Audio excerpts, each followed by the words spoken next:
আপনাদের বাসায় যাদের বোন আছে, যাদের মেয়ে আছে, যখনই আপনার মেয়েকে কোথাও বিয়ে দিবেন, আগে তাকে বসিয়ে বলবেন, মা, রংপুরের মডার্ন মোড়ে তার বাসা, তোমার জন্য পাত্র হিসেবে দেখেছি, মা তুমি কি রাজি আছো?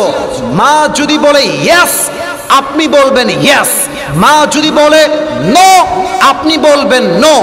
যদি আপনি আপনার মেয়েকে জোর করে বিয়ে দেন, আপনার মেয়ে শ্বশুর বাড়িতে যত কষ্ট পাবে প্রত্যেকটার দায়ভার কিয়ামতে আপনাকে বহন করতে হবে। আর আমার মনে হয় যদি প্রত্যেকটা বাবা তার মেয়েকে বিয়ের আগে অনুমতি চায়, ৮০% যুবক তার পছন্দের মেয়েকে বিয়ে করতে পারবে, ঠিক কিনা বলে? এই জন্য আমাদের আদর্শ একটা শিখলাম আজকে, বাসায় যাদের মেয়ে আছে বিয়ের সময় আসলে পারমিশন ছাড়া কোনো গাঞ্জাখোরের সঙ্গে বিয়ে দেওয়া যাবে না যুবক ভাইরা, ঠিক কিনা বলো? আল্লাহ আমার প্রিয় আব্বা জানদেরকে বোঝার তৌফিক দান করুক। পড়েন সবাই আমিন। সবাই দুই হাত তোলেন, একটা ওয়াদা করাতে চাই। সবাই দুই হাত, আর কোনো ওয়াজ হবে না, দুই হাত সবাই তোলেন। আমি দুইটা ওয়াদা করাবো। ১ নাম্বার ওয়াদা আল্লাহর সাথে, ২ নাম্বার ওয়াদা আমার সাথে করবেন।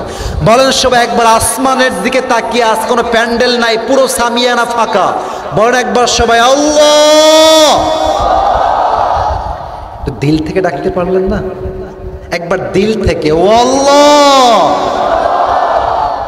আমরা একটু জোরে, আমরা বুড়িরহাটের সন্তান, রংপুরের সন্তান, আপনাকে ও আল্লাহ, আর একটু জোরে, ও আল্লাহ, ওয়াদা দিলাম আজ থেকে, আর একটু জোরে, আজ থেকে নবীন আদর্শের বাহিরে একটা কাজ কখনো করব।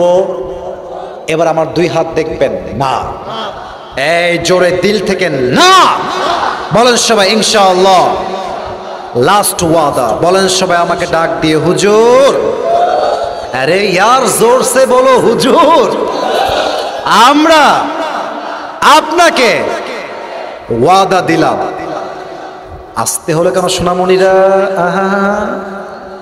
বলেন ওয়াদা দিলাম। দোয়া চলাকালীন আমরা কেউ উঠে যাব না, সেলফি তোলার জন্য সামনে আসবো না। আমরা সবাই দোয়া শেষ করে তারপরে বাসায় যাব। এবার দেখি আওয়াজ কত বেশি হয়। বলেন সবাই ইনশাআল্লাহ।